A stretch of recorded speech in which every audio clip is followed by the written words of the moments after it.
أعوذ بالله من الشيطان الرجيم بسم الله الرحمن الرحيم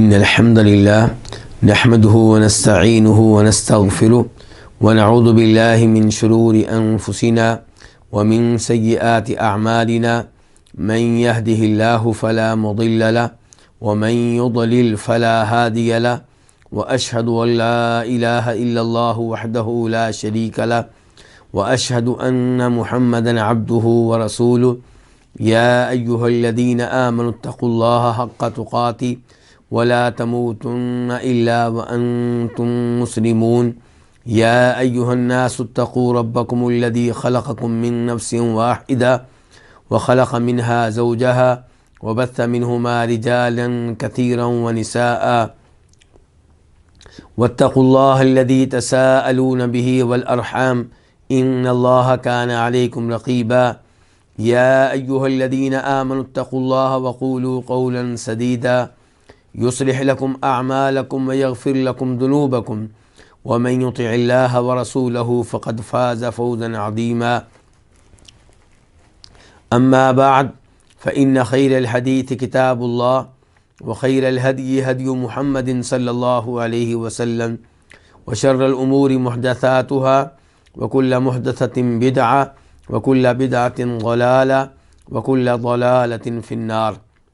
قال تعالى يا أيها الذين آمنوا إن تطيعوا فريقا من الذين أوتوا الكتاب يردوكم بعد إيمانكم كافرين. سورہ آل عمران آیت نمبر 100۔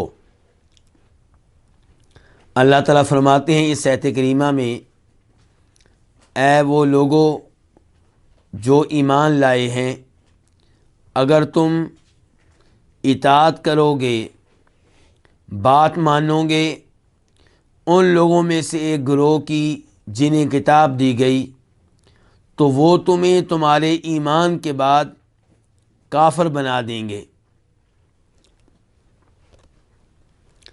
یا ایھا الذین آمنوا، الذین اسم موصول ہے، الذی کی جمع ہے وہ لوگ، آمنو فعل ماضی ہے، جمع کے لیے ہے وہ ایمان لائے، اس کا واحد ہے آمنا، وہ ایمان لایا۔ تو یا ایھا الذین آمنو آسانی کے لیے ترجمہ کر لیتے ہیں اے ایمان والو۔ ان اگر، تطیعوا تم اطاعت کرو، تم اطاعت کرو گے، تطیعوا فعل مضارع ہے، جمع کے لیے ہے، اصل میں تھا تطیعون، تم اطاعت کرتے ہو، تم اطاعت کرو گے، اس کا واحد ہے تطیعو، تو اطاعت کرتا ہے، تو بات مانتا ہے۔ لیکن تطیعون کے آخر سے نون گرا دیا گیا ان کی وجہ سے، ان شرطیہ ہے اس کی وجہ سے۔ فریقاً ایک گروہ، من الذین ان لوگوں میں سے، اوتوا الکتابہ جنہیں کتاب دی گئی۔ اوتو فعل ماضی ہے، مجہول کے لیے ہے، انہیں دی گئی، اس کا واحد ہوگا اوتیا، اسے دی گئی، اس ایک آدمی کو دی گئی، تو اوتو انہیں دی گئی، جنہیں دی گئی، الکتاب کتاب، یردوکم یہ ان کا جواب ہے کہ اگر تم ان لوگوں کی اطاعت کرو گے تو یردوکم وہ تمہیں بنا دیں گے۔ یردوکم اصل میں تھا یردونکم، یعنی کہ واؤ کے بعد نون بھی تھا، تو یردون فعل مضارع ہے، جمع کے لیے، اس کا واحد ہے یردو، وہ بناتا ہے، وہ بنا دے گا، یردون وہ بناتے ہیں، وہ بنا دیں گے۔ ویسے یردون کا ایک معنی ہوتا ہے لوٹانا، واپس کرنا، لیکن یہاں پہ معنی کیا ہے؟ بنا دینا، کر دینا۔ کم تمہیں، تو یردون کا نون جو ہے وہ کیوں گر گیا ہے؟ کیونکہ یہ ان کے جواب میں ہے، جواب شرط ہے۔ بعد ایمانکم، تمہارے ایمان کے بعد، کافرین، کافر، یعنی کہ وہ تمہیں کافر بنا دیں گے تمہارے ایمان کے بعد۔ کافرین جمع ہے، اس کا واحد ہے کافر، کافر کفر کرنے والا، کافرین کفر کرنے والے۔ اب ہم آتے ہیں اس آیت کی تفسیر کی طرف۔ یہ آیت نمبر 100 ہے، اور اس سے پہلے آیت نمبر 98 اور 99 میں اللہ رب العزت نے خطاب کیا ہے اہل کتاب سے، یہودیوں اور عیسائیوں سے۔ آیت نمبر 98 میں اللہ تعالیٰ نے یہودیوں اور عیسائیوں سے کہا کہ تم اللہ تعالیٰ کی آیتوں کے ساتھ کفر کیوں کرتے ہو، اور آیت نمبر 99 میں اللہ تعالیٰ نے انہیں ڈانٹ پلاتے ہوئے کہا کہ تم لوگوں کو، ایمان لانے والوں کو اللہ کے راستے سے کیوں روکتے ہو۔ اور اس آیت میں جو ابھی ہم پڑھ رہے ہیں، اللہ تعالیٰ نے خطاب کیا ہے ایمان والوں سے، اور انہیں وارننگ دی ہے کہ اگر تم ان یہودیوں اور عیسائیوں کی بات مانو گے تو یہ تمہیں ایمان پہ برقرار نہیں رہنے دیں گے، بلکہ تمہیں کفر میں داخل کر دیں گے، تو اس لیے ان سے بچ کر رہو۔ آیت کے آغاز میں اللہ رب العزت نے یہ کہا ہے کہ یا ایھا الذین آمنوا، اے ایمان والو۔ اس کا مطلب یہ ہے کہ اللہ رب العزت ایمان والوں سے مخاطب ہو کر انہیں کوئی خصوصی آرڈر دینا چاہ رہے ہیں۔ تو یہ الفاظ کہ اے ایمان والو اس بات کا تقاضا کرتے ہیں کہ اگر آپ دعوی ایمان میں سچے ہیں تو ہمارا وہ آرڈر مانیں جو ہم تمہیں دینے والے ہیں۔ اور ان الفاظ سے ہی بھی پتہ چلتا ہے کہ اگر تم ہمارا یہ آرڈر نہیں مانو گے تو اس کی وجہ سے تمہارے ایمان میں کمی آئے گی، تمہارا ایمان ناقص ہو جائے گا۔ تو یا ایھا الذین آمنوا، اے ایمان والو، ان تطیعوا فریقا من الذین اوتوا الکتاب، اگر تم ان لوگوں میں سے ایک گروہ کی اطاعت کرو گے جنہیں کتاب دی گئی ہے تو وہ تمہیں کافر بنا دیں گے۔ یہاں پہ اللہ نے کہا ہے کہ ایک گروہ، اس کا مطلب یہ ہے کہ سب کے سب یہودی اور عیسائی ایسے نہیں ہیں، لیکن بہت سارے ایسے ہیں جو مسلمانوں کو اسلام پہ نہیں دیکھنا چاہتے، جو مومنوں کو ایمان پہ نہیں دیکھنا چاہتے۔ اللہ رب العزت سورہ بقرہ میں آیت نمبر 109 میں ارشاد فرماتے ہیں وَدَّ كَثِيرٌ مِّنْ أَهْلِ الْكِتَابِ لَوْ يُرُدُّوكُم مِّن بَعْدِ إِيمَانِكُمْ، کہ بہت سے اہل کتاب یہ خواہش رکھتے ہیں کہ وہ تمہیں تمہارے ایمان کے بعد کیا بنا دیں؟ کافر بنا دیں۔ وَدَّ كَثِيرٌ مِّنْ أَهْلِ الْكِتَابِ لَوْ يُرُدُّوكُم مِّن بَعْدِ إِيمَانِكُمْ كُفَّارًا۔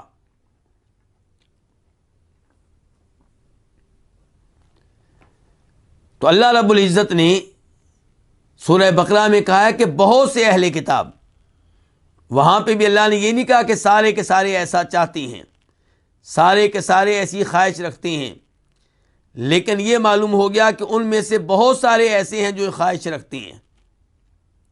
تو اللہ تعالیٰ نے یہاں پہ وارننگ دی ہے ایمان والوں کو کہ تم نے خبردار رہنا ہے، ان کی بات نہیں ماننی، انہیں اس معاملے میں راضی کرنے کی کوشش نہیں کرنی۔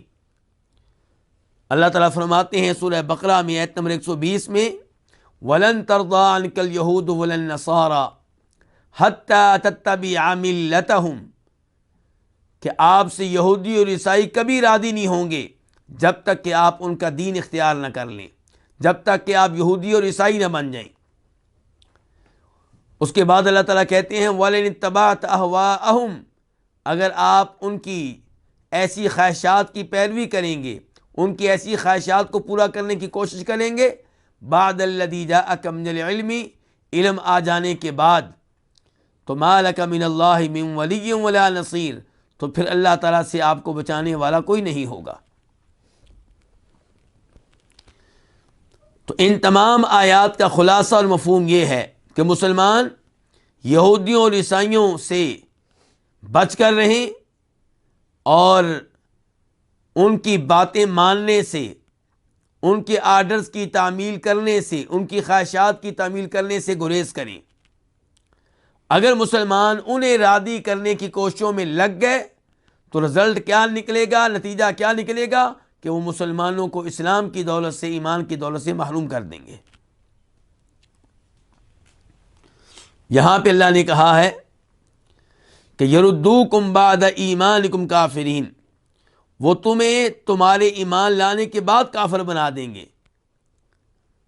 اس سے پتہ چلا کہ مسلمان کو، مومن کو ایمان سے دور کرنا، اسے مرتد بنانا، یہ بہت بڑا جرم ہے۔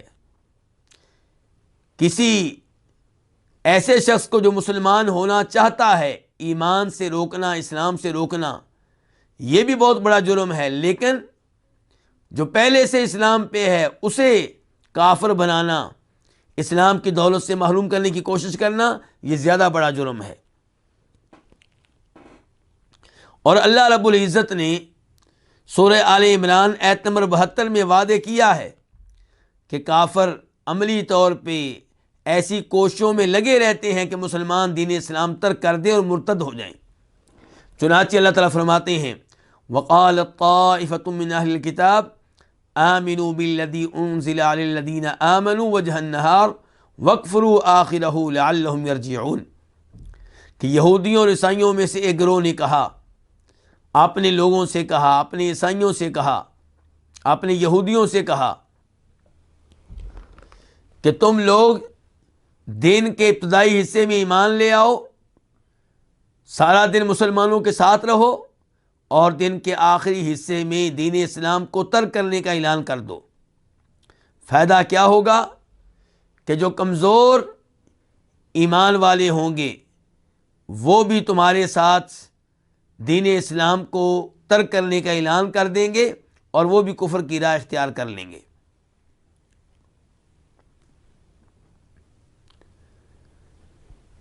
اس کے بعد آیت نمبر 101 اللہ تعالیٰ فرماتے ہیں وَكَيْفَ تَكْفُرُونَ وَأَنْتُمْ تُتْلَى عَلَيْكُمْ آيَاتُ اللَّهِ وَفِيكُمْ رَسُولُهُ وَمَنْ يَعْتَصِمْ بِاللَّهِ فَقَدْ هُدِيَ إِلَىٰ صِرَاطٍ مُسْتَقِيمٍ، اور تم کیسے کفر کرتے ہو، اور تم کیسے کفر کرو گے جب کہ تم پہ اللہ کی آیتیں پڑھی جاتی ہیں اور تم میں اللہ کا رسول موجود ہے، اور جو اللہ تعالیٰ کو مضبوطی سے تھام لے تو یقیناً اسے صراط مستقیم کی جانب ہدایت دے دی گئی۔ آیت نمبر 101 وکیفا، اور کیسے، واو کا معنی ہے اور، کیفا استفہام کے لیے ہے، کیسے، تکفرون تم کفر کرو گے، تکفرون فعل مضارع ہے، جمع کے لیے ہے، تم کفر کرتے ہو، تم کفر کرو گے، اس کا واحد ہوتا ہے تکفرو، تو کفر کرتا ہے یا کفر کرے گا۔ اور کیسے تم کفر کرو گے، وَأَنْتُمْ، جب کہ، واو حالیہ ہے، جب کہ انتم تم، تتلا تلاوت کی جاتی ہیں، فعل مضارع ہے، مجہول کے لیے ہے، تتلا تلاوت کی جاتی ہیں، علیکم تم پہ، تمہارے سامنے۔ علیکم دو الفاظ ہیں، علی اور کم۔ علی کا معنی پر، کم تم پر، تمہارے سامنے تلاوت کی جاتی ہیں کیا چیزیں؟ آیات اللہ، اللہ تعالیٰ کی آیتیں۔ آیات، آیت ان کی جمع ہے۔ وفیکم رسولہ، اور تم میں اللہ کے رسول بھی موجود ہیں۔ وفیکم، واو کا معنی اور، فی میں کم تم میں، رسولہ اللہ کے رسول موجود ہیں۔ وَمَن يَعْتَصِم بِاللَّهِ،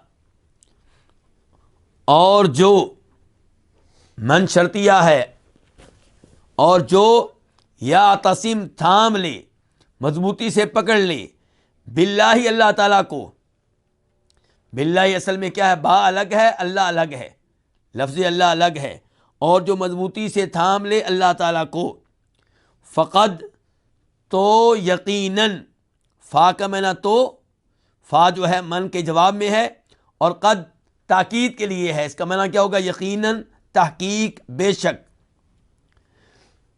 تو قد یقیناً ہدیہ اسے ہدایت دے دی گئی، فعل ماضی ہے، مجہول کے لیے ہے، الی صراط مستقیم، سیدھے راستے کی طرف۔ صراط راستے کو کہتے ہیں، کھلے راستے کو، مستقیم سیدھا، جس میں کوئی کجی نہ ہو، ٹیڑھا پن نہ ہو، جو بالکل سیدھا ہو۔ اب ہم آتے ہیں اس آیت کی تفسیر کی طرف۔ اللہ رب العزت ارشاد فرماتے ہیں، اور تم کیسے کفر کرو گے جب کہ تم پہ اللہ کی آیتوں کی تلاوت کی جاتی ہے، تم میں اللہ کے رسول بھی موجود ہیں۔ کیفا، یہ اس میں استفہام ہے، یہ کیا معنی دے رہا ہے؟ اس میں دو احتمال ہیں۔ پہلا احتمال یہ ہے کہ یہ تعجب کا معنی دے رہا ہے، اور دوسرا معنی یہ ہے کہ یہ استبعاد، یعنی کہ بعید ہونے کا معنی دے رہا ہے۔ تعجب کا جب معنی دے گا تو پھر کیا مفہوم ہوگا؟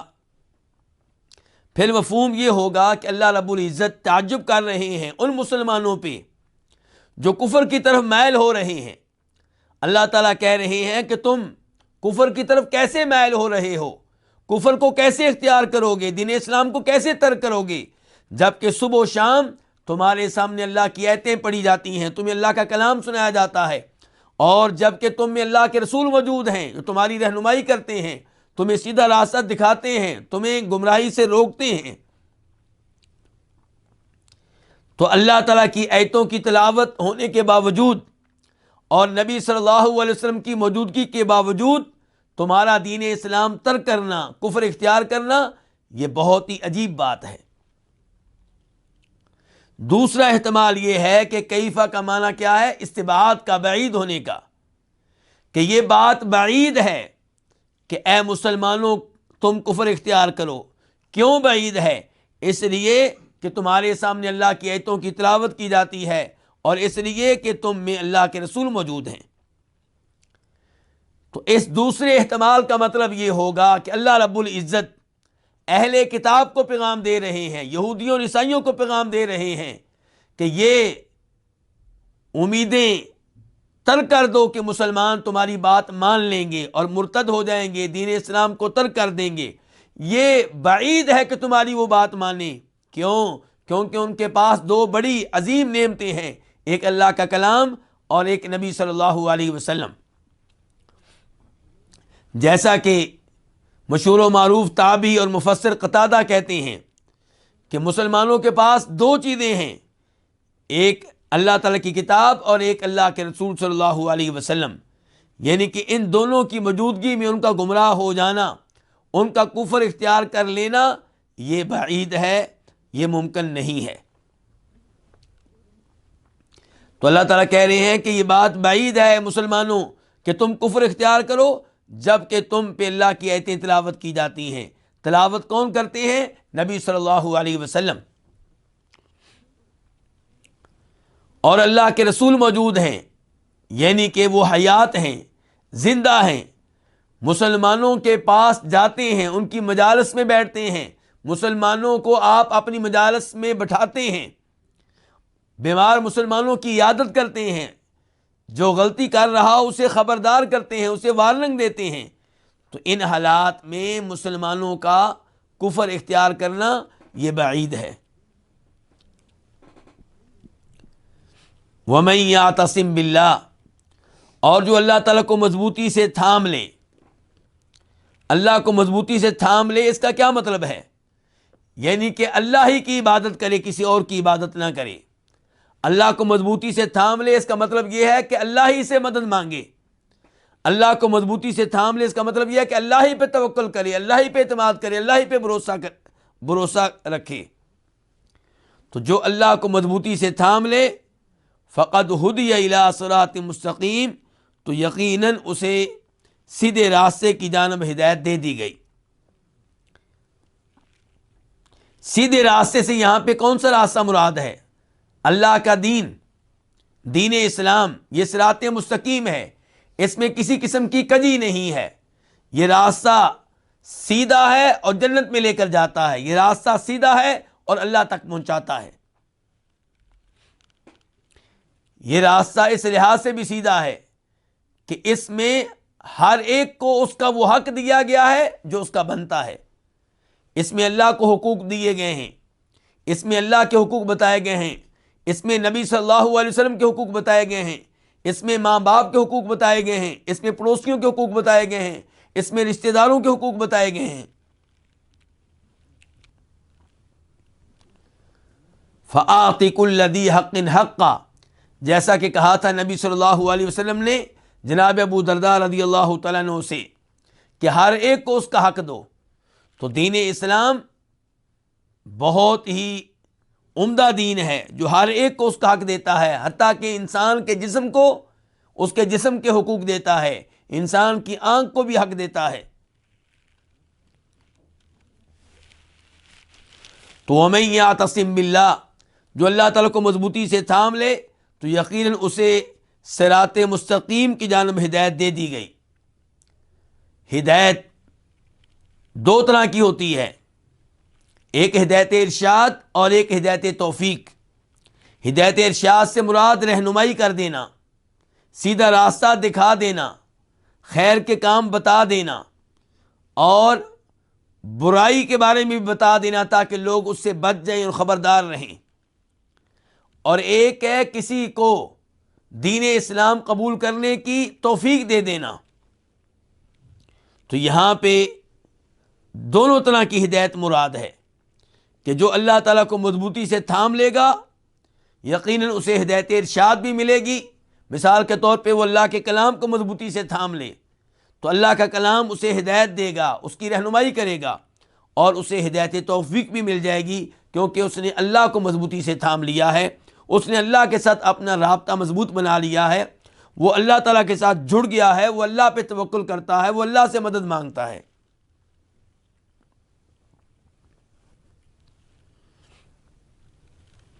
تو اس آیت سے یہ پتہ چلا کہ مسلمانوں کو ترغیب دی جا رہی ہے کہ وَمَن يَعْتَصِم بِاللَّهِ، وہ اللہ تعالیٰ کے ساتھ جڑ جائیں، اللہ کو مضبوطی سے تھام لیں، اللہ کے کلام کو مضبوطی سے تھام لیں تاکہ انہیں صراط مستقیم مل جائے، تاکہ انہیں ہدایت مل جائے، تاکہ انہیں نجات مل جائے۔ اس کے بعد آیت نمبر 102 اللہ تعالیٰ فرماتے ہیں یا ایھا الذین آمنوا اتقوا اللہ، یا ایھا الذین آمنوا اتقوا اللہ حق تقاتہ ولا تموتن الا وانتم مسلمون۔ اے ایمان والو، یا ایھا الذین آمنوا کے اوپر گفتگو گزر چکی ہے، اے ایمان والو اللہ سے ڈرو جیسا کہ اللہ سے ڈرنے کا حق ہے، اور تمہیں موت ہرگز نہ آئے مگر اس حال میں کہ تم مسلمان ہو۔ یہ وہ عظیم آیت ہے جو نبی صلی اللہ علیہ وسلم اپنے خطبے میں پڑھا کرتے تھے۔ جب آپ خطبہ ارشاد فرماتے، مسلمانوں سے گفتگو کرتے تو خطبے کے دوران یہ آیت پڑھا کرتے تھے۔ جب کسی کا نکاح ہوتا اس موقع پہ آپ خطبہ پڑھتے تو اس میں بھی آپ اس آیت کی تلاوت کیا کرتے تھے۔ تو یہ بہت ہی عظیم آیت ہے۔ اللہ تعالیٰ کہہ رہے ہیں اے ایمان والو اتقوا اللہ، اللہ سے ڈر جاؤ۔ اتقو فعل امر ہے جمع کے لیے، اس کا واحد ہوتا ہے اتقی، تو ڈر جا۔ یعنی کہ جب کوئی ایک آدمی ہوگا جس سے آپ گفتگو کر رہے ہیں تو آپ کہیں گے اتقی، جب زیادہ لوگ ہوں گے تو آپ کہیں گے اتقو، تم سب ڈر جاؤ۔ چنانچہ اللہ تعالیٰ فرماتے ہیں سورہ احزاب میں یا ایھا النبی اتق اللہ، اے نبی آپ اللہ سے ڈر جائیں، یعنی کہ تقوی اختیار کریں، متقی پرہیزگار بن جائیں۔ تو اس کا مطلب یہ نہیں ہے کہ نبی علیہ الصلوۃ والسلام متقی نہیں تھے، پرہیزگار نہیں تھے، بلکہ مراد یہ ہے کہ آپ اس پہ ڈٹ جائیں، اسی پہ کاربند رہیں۔ تو وہاں پہ اللہ نے کیا کہا؟ اتقی، تو ڈر جا، اور یہاں پہ کیا؟ اتقو، تم سب ڈر جاؤ۔ تو اتقوا اللہ، تم سب اللہ تعالیٰ سے ڈر جاؤ، حق تقاتہ، جیسا کہ اس سے ڈرنے کا حق ہے۔ تقاتی ہی دو الفاظ ہیں، تقا اور ہی۔ تقا ڈرنا، تقوی اختیار کرنا، اور ہی یہ ضمیر اللہ رب العزت کی طرف جا رہی ہے۔ ولا تموتن، واو کا معنی اور لا نہیں کے لیے ہے، نہیں کے معنی میں ہے، روکنے کے معنی میں ہے۔ تموتن فعل مضارع ہے، جمع کے لیے ہے، اس کے آخر میں نون تاکید کا ہے۔ یہ اصل میں لفظ کیا تھا؟ تموتون، تموتون اور پھر آخر میں نون تاکید۔ لیکن جب تموتون سے پہلے لا آیا نہیں کا تو نون کو گرا دیا گیا۔ تموتون نون کو گرا دیا گیا، اب کیا رہ گیا؟ واو، تموتو، اور واو کے بعد کیا ہے؟ نون تاکید کا، جو یقیناً کے معنی میں ہے، وہ نون جو اب بھی موجود ہے۔ تو واو بھی ساکن اور نون بھی ساکن، تو واو کو گرا دیا گیا۔ اب لفظ کیا رہ گیا؟ تموتن۔ تو ولا تموتن، تمہیں ہرگز موت نہ آئے، تمہیں بالکل موت نہ آئے، الا مگر، واو کا معنی ہے اور، مگر اس حال میں کہ تم مسلمون، مسلمان ہو۔ مسلمون جمع ہے، اس کا واحد ہے مسلمون، اسلام قبول کرنے والا، اللہ کے سامنے جھک جانے والا، اللہ کے دین اسلام کو قبول کر لینے والا۔ اللہ رب العزت اس آیت میں تقوی کا حکم دے رہے ہیں، اور تقوی کا حکم کن کو دیا ہے؟ ایمان والوں کو۔ اس سے پتہ چلا کہ تقوی کو اپنائیں گے تو آپ کے ایمان میں اضافہ ہوگا۔ اس سے پتہ چلا تقوی کو اپنانا ایمان کا تقاضا ہے، اور اس سے پتہ چلا کہ اگر تقوی کو نہیں اپنائیں گے تو ایمان میں کمی آئے گی۔ تو یا ایھا الذین آمنوا، اے ایمان والو، اتقوا اللہ، تقوی اختیار کر لو، اللہ تعالیٰ سے ڈر جاؤ۔ تقوی اس کا مطلب ہوتا ہے کسی آڑ کو استعمال کرنا، کسی آڑ کو اپنا لینا، کسی آڑ کو پکڑ لینا، ایسی آڑ جو آپ کو اللہ کے عذاب سے بچا لے۔ تو اللہ کے عذاب سے بچنے کے لیے بہترین آڑ کیا ہے؟ کہ آپ اللہ کے آرڈرز کی تعمیل کرتے رہیں، اللہ کے اوامر کی تعمیل کرتے رہیں، اور جن جن چیزوں کو اللہ نے حرام قرار دیا ہے، ممنوع قرار دیا ہے، ان سے دور رہیں۔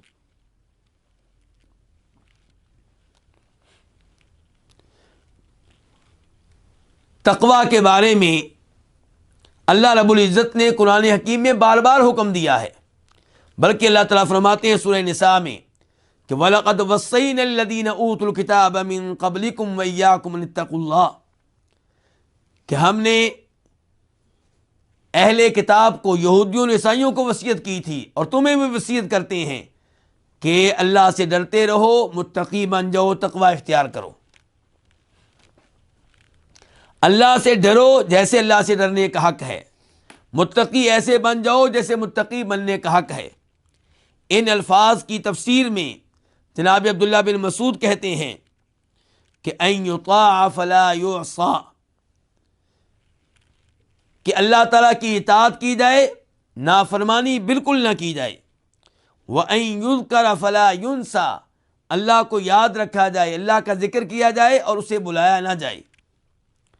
وَأَن يُشْكَرَ فَلَا يُكْفَرْ، اور اللہ رب العزت کی نعمتوں پہ اللہ کا شکر ادا کیا جائے اور ناشکری سے مکمل طور پہ اجتناب کیا جائے۔ جناب عبداللہ بن مسعود کے اس قول کو امام ابن ابی حاتم اپنی تفسیر میں لے کر آئے ہیں۔ تو اللہ تعالیٰ کہہ رہے ہیں اے ایمان والو، اللہ سے ڈرو جیسے اللہ سے ڈرنے کا حق ہے، متقی بن جاؤ جیسے متقی بننے کا حق ہے۔ کئی علماء کرام کا یہ کہنا ہے کہ یہ آیت منسوخ ہے۔ منسوخ کس آیت سے ہے؟ سورہ تغابن کی اس آیت سے جس میں اللہ تعالیٰ کہتے ہیں فاتقوا اللہ ما استطعتم، کہ اللہ سے ڈرو اپنی استطاعت کے مطابق، اپنی طاقت کے مطابق، متقی بن کر زندگی گزارو اپنی استطاعت کے مطابق۔ تو اس ایت میں کہا گیا کہ اللہ سے ڈرو جیسے اللہ سے ڈرنے کا حق ہے۔ اب جیسے اللہ سے ڈرنے کا حق ہے، اس حق کو کون ادا کر سکتا ہے؟ تو اس حکم پہ عمل کرنا مشکل تھا، اس لیے اللہ تعالیٰ نے وہ ایت اتاری اور اللہ تعالیٰ نے کہا کہ اللہ سے ایسے ڈرو جیسے تمہاری استطاعت ہے۔ لیکن یہ دعویٰ درست نہیں ہے، یہ کہنا کہ یہ ایت منسوخ ہے اور سورہ تغابن کی ایت فاتقوا اللہ ما استطعتم وہ ناسخ ہے، یہ ایت کینسل ہوئی ہے، اس نے کینسل کیا ہے، یہ موقف درست نہیں ہے۔ صحیح بات یہ ہے کہ دونوں ایتیں محکم ہیں، دونوں میں سے کوئی بھی ناسخ یا منسوخ نہیں ہے۔ البتہ یہ بات درست ہے کہ سورہ تغابن کی ایت کے ذریعے اس ایت کا مفہوم واضح ہوتا ہے کہ اللہ سے ڈرو جیسے اللہ سے ڈرنے کا حق ہے۔ اس کا مطلب یہ ہے کہ فاتقوا اللہ ما استطعتم، اپنی استطاعت کے مطابق اللہ سے ڈرو، اپنی طاقت کے مطابق اللہ سے ڈرو، یعنی کہ اللہ سے ڈرتے ہوئے تقوی اختیار کرتے ہوئے اپنا پورا زور لگا دو، اپنی پوری طاقت صرف کر دو۔ جناب عبداللہ ابن عباس ان علماء کرام میں سے ایک ہیں جنہوں نے خبردار کیا ہے کہ انہا لم تنسخ، کہ یہ ایت منسوخ نہیں ہوئی، یہ کینسل نہیں ہوئی، بلکہ یہ محکم ہے اور پہلے کی طرح اس کے اوپر آج بھی عمل ہوگا۔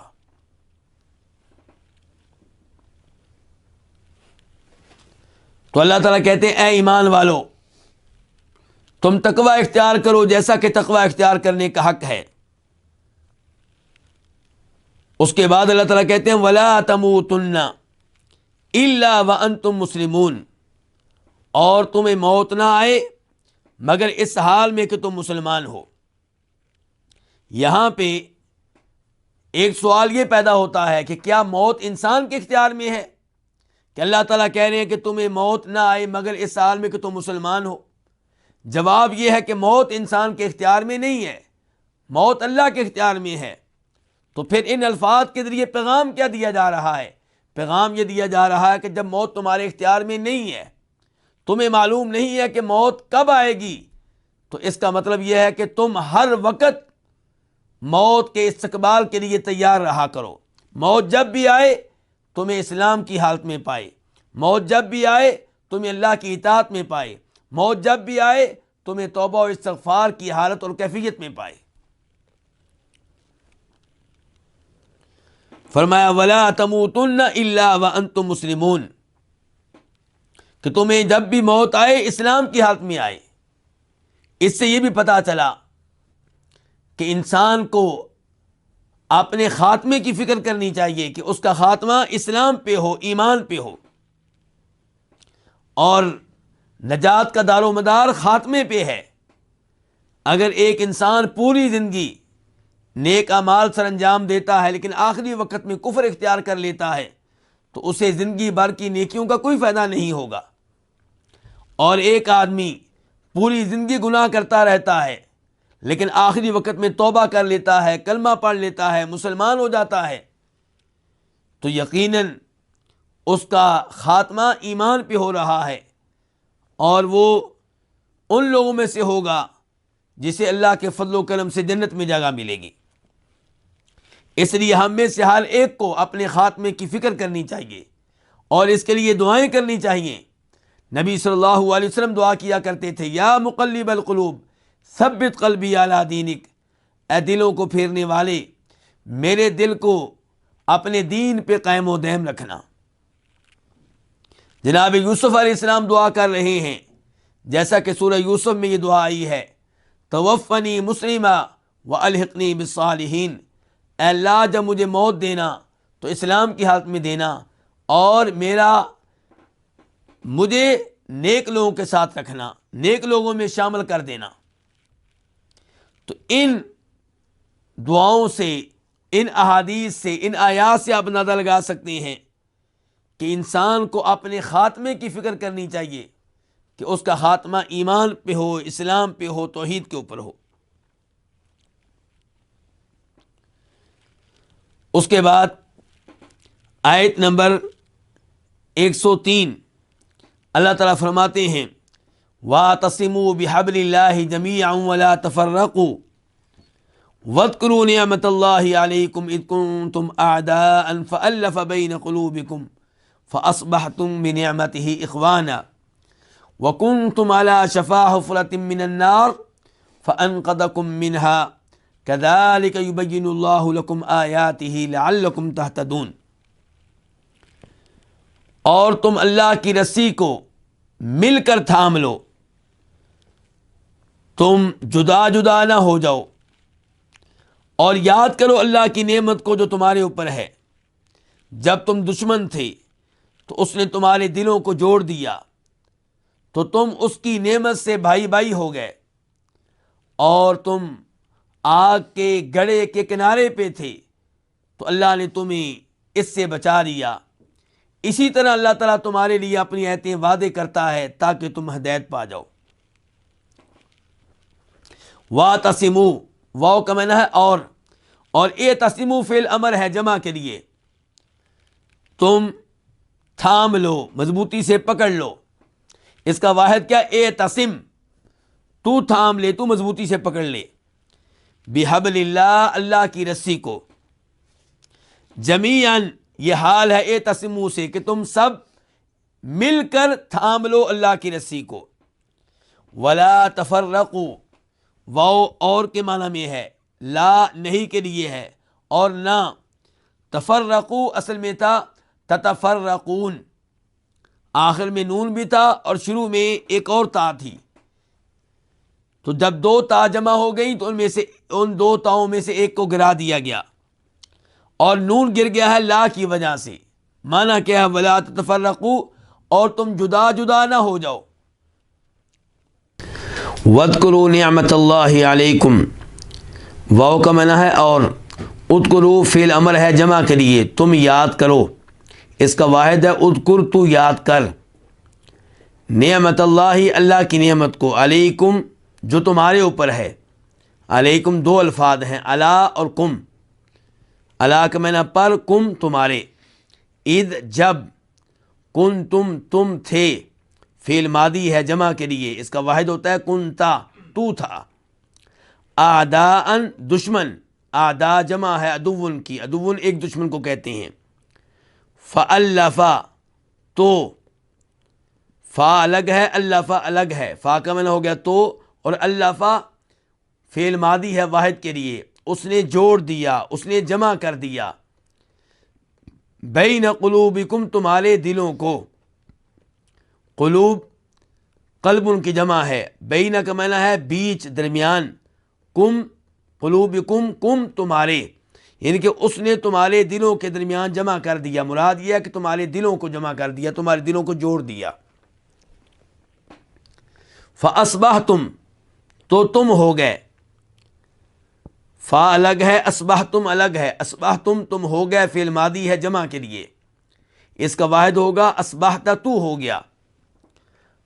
اصبحتم کے دو معنی ہوتے ہیں، ایک تم صبح میں داخل ہو گئے، اور ایک یہ کہ تم ہو گئے، تو یہاں پہ دوسرا معنی مراد ہے کہ تم ہو گئے، بنعمتہ، اس کی نعمت سے، یعنی کہ اللہ کی نعمت سے، بنعمتہ ہی کی ضمیر اللہ کی طرف جا رہی ہے، تو بنعمتی تین الفاظ ہیں، با اور نعمہ اور ہی، تم ہو گئے بنعمتہ اللہ کی نعمت کے ساتھ، کیا ہو گئے؟ اخوان، بھائی بھائی، اخوانہ جمع ہے اخن کی، اخن ایک بھائی کو کہتے ہیں۔ وکنتم، اور تم تھے، اس کی وضاحت ہو چکی ہے، اعلیٰ پر، شفا کنارہ، حفرہ گڑھا، گڑھے کے کنارے پہ تم تھے، گڑھا کس چیز کا؟ من الناری، آگ کا، جہنم کی آگ کا۔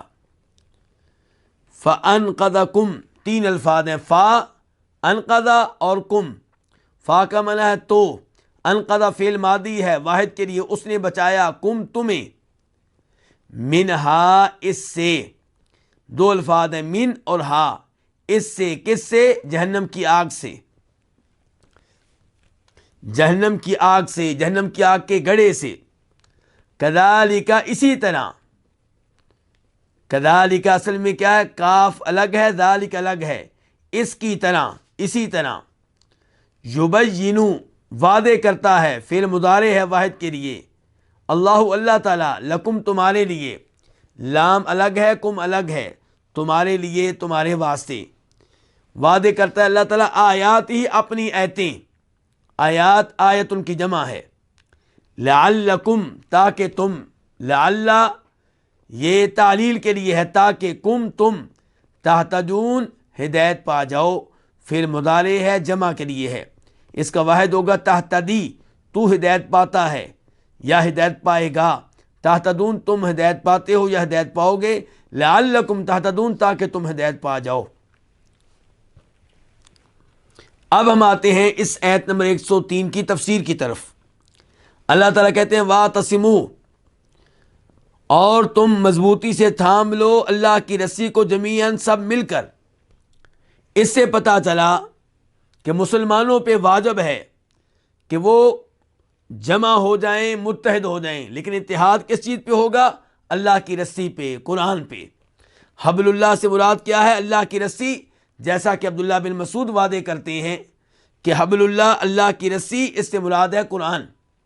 عبداللہ بن مسعود کی یہ روایت، ان کے یہ الفاظ امام طبری نے روایت کیے ہیں۔ تو وَاعْتَصِمُوا بِحَبْلِ اللَّهِ، تو مضبوطی سے تھام لو اللہ کی رسی کو، یعنی کہ اللہ کے قرآن کو، اللہ کے دین کو، اللہ کی شریعت کو۔ تو اللہ کے دین کو، اللہ کی شریعت کو رسی کیوں کہا گیا ہے؟ کیونکہ قرآن اللہ تک پہنچاتا ہے، دین اللہ تک پہنچاتا ہے، تو گویا کہ یہ رسی ہے۔ تو وَاعْتَصِمُوا بِحَبْلِ اللَّهِ جَمِيعًا، تم سب کے سب مل کر اللہ کی رسی کو مضبوطی سے تھام لو۔ وَلَا تَفَرَّقُوا، اور تم نے جدا جدا نہیں ہونا، الگ الگ نہیں ہونا۔ تو اس سے بھی پتہ چلا کہ دین اسلام مسلمانوں کو متحد دیکھنا چاہتا ہے۔ دین اسلام نہیں چاہتا کہ مسلمان فرقوں میں بڑھ جائیں، گروہوں میں بڑھ جائیں، جماعتوں میں بڑھ جائیں۔ وَاذْكُرُوا نِعْمَتَ اللَّهِ عَلَيْكُمْ، اللہ تعالیٰ کہتے ہیں اللہ کی نعمت جو تمہارے اوپر ہے اسے یاد کرو۔ اذکروا، اس کے دو مطلب ہیں، دل کے ساتھ یاد کرنا اور زبان کے ساتھ تذکرہ کرنا، اور دونوں معنی یہاں پہ مراد ہیں۔ تو اللہ کی نعمتیں دل میں یاد رکھنی چاہیے تاکہ دل میں اللہ کے شکر کے جذبات پیدا ہوں، اور اللہ کی نعمتوں کا لوگوں میں تذکرہ کرنا چاہیے، لوگوں کو بتانا چاہیے کہ جو تم علم میرے پاس دیکھ رہے ہو میرا کمال نہیں، اللہ کا احسان ہے۔ میرے بیٹے جو تم دیکھ رہے ہو میرا کمال نہیں، اللہ کا احسان ہے۔ میرے پاس جو گاڑی ہے میرا کمال نہیں، اللہ کا احسان ہے۔ میرے پاس جو مال ہے میرا کمال نہیں، اللہ کا احسان ہے۔ تو وَاذْكُرُوا نِعْمَتَ اللَّهِ عَلَيْكُمْ، اللہ تعالیٰ کی نعمت جو تمہارے اوپر ہے اسے یاد رکھو، اس کا تذکرہ کرتے رہو۔ ان نعمتوں میں سے بڑی نعمت کیا ہے کہ اذ کنتم اعداء، اللہ کی وہ نعمتیں جن پہ اللہ کا شکر ادا کرنا چاہیے، ان میں سے ایک بڑی نعمت کا تذکرہ یہاں پہ ہو رہا ہے، اور اسی کے بارے میں اللہ تعالیٰ کہہ رہے ہیں کہ تم اللہ کی نعمت کو یاد کرو۔ وہ کیا کہ تم دشمن تھے، جی ہاں، مسلمان ہونے سے پہلے عرب لوگ، قریشی، انصاری اور اوس و خزرج کے لوگ ایک دوسرے کے دشمن تھے، ایک دوسرے کے خون کے پیاسے تھے۔ تو پھر اللہ نے ان کو بھائی بھائی بنا دیا، ان کے دلوں کو جوڑ دیا، انہیں ایک کر دیا، انہیں متحد کر دیا، ایک دوسرے کے اوپر جانیں نچھاور کرنے والا بنا دیا۔ چنانچہ اللہ تعالیٰ فرماتے ہیں سورہ انفال میں آیت نمبر 63 میں کہ وَأَلَّفَ بَيْنَ قُلُوبِهِمْ لَوْ أَنفَقْتَ مَا فِي الْأَرْضِ جَمِيعًا مَا أَلَّفْتَ بَيْنَ قُلُوبِهِمْ وَلَكِنَّ اللَّهَ أَلَّفَ بَيْنَهُمْ إِنَّهُ عَزِيزٌ حَكِيمٌ۔ اللہ تعالیٰ نے مسلمانوں کے دلوں کو جوڑ دیا۔ اللہ تعالیٰ کہتے ہیں اپنے نبی علیہ السلام کو مخاطب کرتے ہوئے کہ اے ہمارے نبی، اگر آپ مسلمانوں میں اختلاف کو دور کرنے کے لیے اور ان کو آپس میں جوڑنے کے لیے، ان میں محبت قائم کرنے کے لیے دنیا جہان کے خزانے اور مال بھی خرچ کر دیتے تو آپ یہ کام کبھی نہ کر پاتے، کیونکہ دل اللہ کے ہاتھ میں ہے۔ اللہ چاہے تو دل جڑتے ہیں، اللہ نہ چاہے تو دل نہیں جڑتے۔ تو یہ اللہ کا بہت بڑا انعام ہے کہ اللہ نے مسلمانوں کو ایک کر دیا، ان کے دلوں کو جوڑ دیا۔ امام بخاری اپنی صحیح میں، امام مسلم اپنی صحیح میں، امام احمد اپنی مسند میں روایت کرتے ہیں جناب عبداللہ بن زید بن عاصم سے، وہ کہتے ہیں کہ جب نبی علیہ الصلوۃ والسلام کو حنین میں فتح ملی اور آپ نے مال تقسیم کیا تو آپ نے کئی ایسے لوگوں کو جو بھی مسلمان نہیں ہوئے تھے، اسلام کی طرف مائل ہو رہے تھے، 100 اونٹ دیے، لیکن آپ نے انصاریوں کو کچھ نہیں دیا۔ تو کئی انصاری پریشان ہوئے، کئی انصاری اس پہ پریشان ہوئے، اس پہ ناراض ہوئے۔ تو نبی صلی اللہ علیہ وسلم نے انصاریوں کو جمع کیا ایک خیمے میں اور کہا کہ اس خیمے میں کوئی اور نہیں آئے گا، صرف انصاری آئیں گے۔ وہاں پہ آپ نے خطبہ ارشاد فرمایا، تو آپ نے وہاں پہ کہا تھا کہ انصاریو الم اجدکم ضلالا فہداکم اللہ بی، کیا ایسا نہیں ہے کہ تم گمراہ تھے، اللہ نے تمہیں میری وجہ سے ہدایت دی؟ الم اجدکم عالۃ فاغناکم اللہ بی، کیا ایسا نہیں ہے کہ تم فقیر تھے، اللہ نے تمہیں میری وجہ سے مالدار کر دیا؟ الم اجدکم متفرقین فجمعکم اللہ بی، کیا ایسا نہیں ہے کہ تم آپس میں تقسیم تھے، جدا جدا تھے، بٹے ہوئے تھے، گروہوں کی شکل میں تھے، تو اللہ نے تمہیں میری وجہ سے ایک کر دیا، تمہارے دل جوڑ دیے۔ انصاریوں نے کہا بالکل ایسا ہی ہے، ہمارے اوپر اللہ کا بھی احسان ہے اور اللہ کے رسول علیہ الصلوۃ والسلام کا بھی احسان ہے۔ تو اسی احسان کا تذکرہ کر رہے ہیں اللہ تعالیٰ یہاں پہ کہ تم دشمن تھے تو اللہ نے تمہارے دلوں کو جوڑ دیا، تو تم اللہ کی نعمت سے، اللہ کے احسان سے کیا ہو گیا؟ بھائی بھائی ہو گئے۔ اور پھر دنیا نے دیکھا کہ جب مہاجر مکہ سے ہجرت کر کے مدینہ آئے تو نبی علیہ الصلوۃ والسلام نے بھائی چارہ قائم کیا، اخوت کا نظام قائم کیا، ایک مہاجر اور ایک انصاری کو بھائی بھائی بنا دیا۔ انصاریوں نے مہاجرین کی خوب مدد کی، اخوت کا حق ادا کر دیا، بھائی چارے کا حق ادا کر دیا، یہاں تک کہ ایک صحابی نے، انصاری نے مہاجر سے کہا کہ تم میرے بھائی بن چکے ہو، میری 2 بیویاں ہیں، تم انہیں دیکھ لو، جو تمہیں پسند ہے میں اسے طلاق دے دیتا ہوں، تم اس سے شادی کر لو، میرا مال 2 حصوں میں تقسیم کر لیتے ہیں، آدھا تم لے لو، آدھا میں اپنے پاس رکھ لوں گا۔ لیکن مہاجر نے کہا اللہ آپ کو جزائے خیر دے، مجھے آپ کے مال کی ضرورت نہیں ہے۔ لیکن آپ اندازہ کریں کہ انصاریوں نے اخوت کا حق کیسے ادا کیا۔